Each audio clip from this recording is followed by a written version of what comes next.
Que le Seigneur vous bénisse. Voici, c'est pour la vidéo du jour, pour ce petit sujet que je vais traiter aujourd'hui. Je l'intitule « Le canevas de Dieu ». Le canevas de Dieu. Canevas, ça veut dire simplement le schéma, c'est un peu la manière, parfois, comment parfois Dieu opère. Quand je dis parfois, c'est parce que Dieu est insaisissable. Vous ne pouvez pas mettre Dieu dans une cage, dire que Dieu doit opérer de cette manière-ci. Donc, j'essaye, par la grâce de Dieu, de voir un peu comment Dieu opère.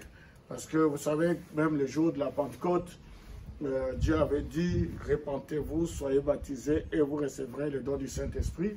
Et puis, dans la maison de Corneille, je crois, Pierre, pendant qu'il parlait, le Saint-Esprit est descendu. Ensuite, on a dit, ben, il faut qu'on donne le baptême aux gens qui ont eu le Saint-Esprit. Donc, le baptême a précédé, donc, disons pas a précédé, mais a suivi les gens qui ont déjà eu le Saint-Esprit. Ok, donc, je vais lire l'Écriture pour parler un peu du canevas de Dieu dans Ésaïe 55, le verset 8 au verset 9. Car mes pensées ne sont pas vos pensées, et vos voix ne sont pas mes voix, dit l'Éternel. Autant les cieux sont élevés au-dessus de la terre, autant mes voix sont élevées au-dessus de vos voix, et mes pensées au-dessus de vos pensées. Donc, les pensées de Dieu ne sont pas nos pensées. C'est ce que Dieu veut nous dire ici. Je vais vous donner quelques exemples pour montrer que Dieu a sa manière de faire les choses différemment.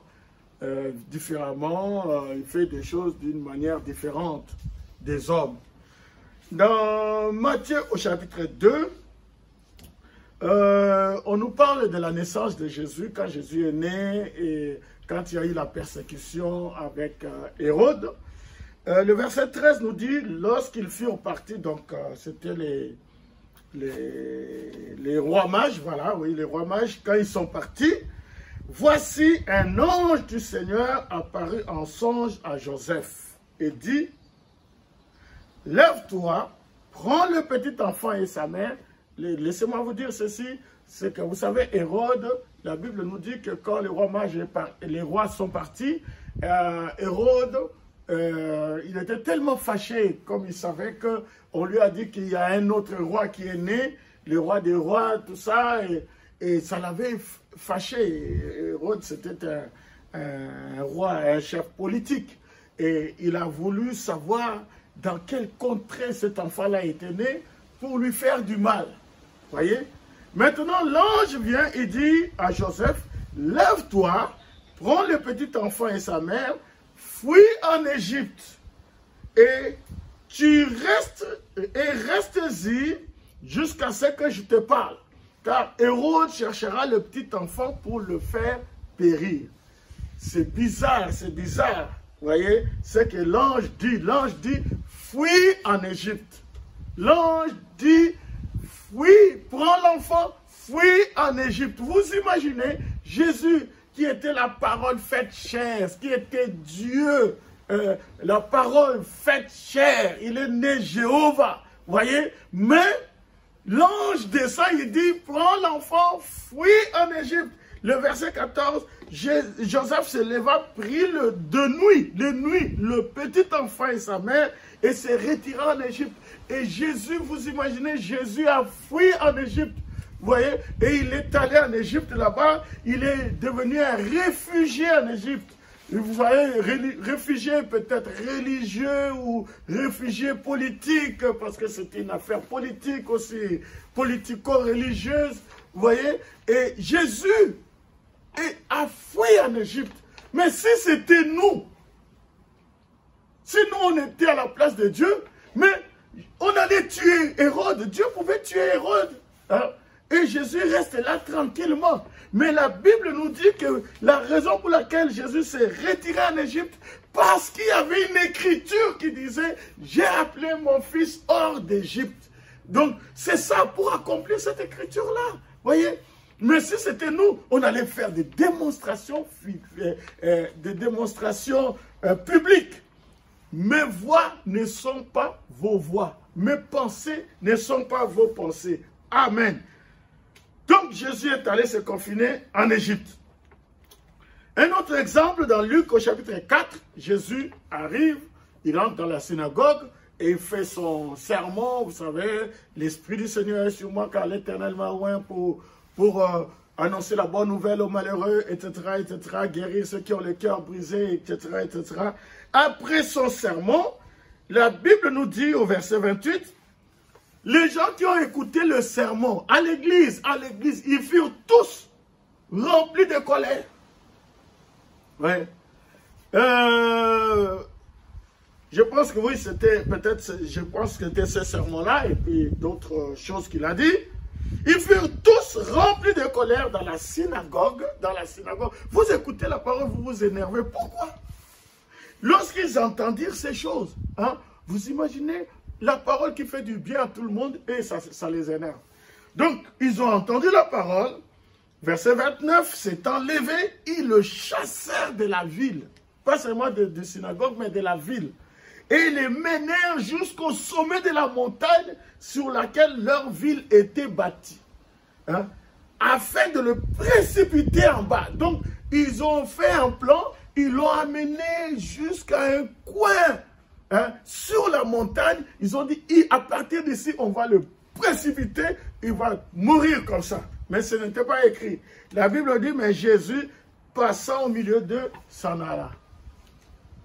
Alléluia. Il pouvait faire une démonstration, frère. C'est pour ça que si Dieu nous donne le pouvoir qu'avait Jésus, mais les choses qu'on ferait, des choses folles. C'est pour ça que la puissance sans le caractère est démoniaque. La plupart des démonstrations publiques que nous voyons, c'est pour notre propre gloire. Hein? Vous êtes en train de chasser les démons, il faut qu'il y ait une caméra pour que la caméra voit. Vous êtes en train de dire, Satan, quel est ton nom? Ou démon, quel est ton nom? Et tout ça, et on vous filme. Tout ça, c'est pour notre orgueil, pour qu'on voit que non, voilà, j'ai la puissance. Vous voyez? C'est ça l'homme, vous voyez? Mais mes pensées ne sont pas vos pensées. Ce n'était pas le temps. Jésus est passé au travers d'eux et il est parti. Dans Actes, au chapitre 9, un autre exemple, nous voyons ici l'apôtre Paul faire son sermon et le sermon a énervé. La vérité énerve toujours, la vérité blesse. Au verset 23, au bout d'un certain temps, les Juifs se concertèrent pour les tuer. Hein? Et les Juifs, là, c'était des gens religieux. Hein? Et leur complot parvint à la connaissance de Saül, de Saül ou Saul. On gardait les portes jour et nuit afin de lui ôter la vie. Mais pendant une nuit, les disciples le prirent et le descendirent par les murailles dans une corbeille. Vous imaginez, frère, Paul qui était un apôtre, un prophète, quelqu'un qui avait de grandes révélations, qui a rencontré la colonne de feu, on le fait fuir dans une corbeille. Hein? Avec toute la puissance qu'il avait, il pouvait, vous savez, quelque part dans la Bible, il avait frappé quelqu'un d'aveuglement. Vous voyez, je pense que c'était soit une femme, ou il avait frappé d'aveuglement. Donc il avait une puissance. Mais on l'a fait fuir par une corbeille. Vous voyez? Mais si c'était nous, qu'est-ce qu'on allait faire? Mes pensées ne sont pas vos pensées. Alors, je vais finir par ceci. Dans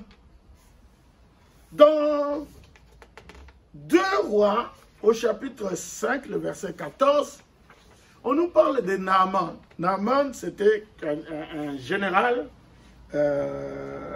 qui était lépreux. Ouais, et il cherchait la guérison. Et il savait que la guérison, il fallait aller vers un prophète. On lui a parlé d'un prophète. Je pense c'est un enfant qui lui a dit, un enfant juif qui était esclave, qui lui a dit, pour que tu puisses t'en sortir, Naaman, mon général pour que tu puisses t'en sortir, en Israël, on a un prophète là-bas. Tu iras chez le prophète te débarrassera de la lèpre. Alors, il a mis un peu son orgueil de côté, il est parti, et quand il est arrivé pour rencontrer le prophète en question, donc, il allait chercher la guérison, il arrive, le prophète, au lieu de sortir et de venir le voir et lui donner la formule de la guérison, le prophète envoie quelqu'un, son serviteur, comme moi ou comme d'autres. Nous ne sommes que des auxiliaires. Le prophète, au lieu que le prophète sorte, le prophète a envoyé de ses auxiliaires, un de ses auxiliaires qui est allé le voir et lui dit, écoute ce que le prophète a dit, ainsi dit le Seigneur. Le prophète dit, pour que toi tu sois guéri de cette maladie, va dans le Jourdain et plonge-toi 7 fois. Cet homme-là, il fut irrité. Parce que le Jourdain, déjà, c'était un fleuve boueux. Ouais. Il y avait de la boue.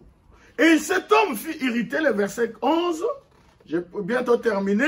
Naaman fut irrité, il s'en alla en disant, voici, je me disais, il sortira vers moi, il se présentera lui-même, il invoquera le nom de l'Éternel, son Dieu, il agitera sa main sur la place et guérira les lépreux. Ça, c'était son scénario. Ça, c'est ce que lui pensait. C'est comme ça qu'il pensait qu'il serait guéri. Et il dit, les fleuves de Damas, l'Abana et le Papa, ne valent-ils pas mieux que tous les eaux d'Israël? Ne pourrais-je pas m'y laver et devenir pur? Et il s'est retourné et partait avec fureur. Mais ses serviteurs s'approchèrent pour lui parler et lui dire, mon père, si le prophète t'eût demandé quelque chose de difficile, ne l'aurais-tu pas fait? Combien plus dois-je faire ce qu'il t'a dit? Lave-toi et tu seras pur. Voyez, c'était l'orgueil qui parlait avant. Mais quand il a vu que, écoutez, le prophète ne lui a pas demandé quelque chose de difficile. Il lui a dit seulement, tu te plonges 7 fois, pas 6 fois, pas 5 fois, 7 fois dans les Jourdains. Et c'est comme ça que tu seras pur. Voyez? Et quand il a mis son orgueil de côté, il est allé, il s'est plongé 7 fois dans les Jourdains et il est sorti de là guéri. La solution était simple. Et la solution aujourd'hui, c'est simple. La solution, c'est confinement, confinement, confinement. Toi, reste dans le confinement.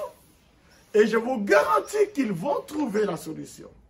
Ils vont trouver les médicaments, ils vont trouver le vaccin, et puis on va sortir du confinement, et la vie va répondre. C'est aussi simple que ça. Que le Seigneur vous bénisse, que Dieu soit avec vous. Dieu se cache et se révèle dans la simplicité. Shalom.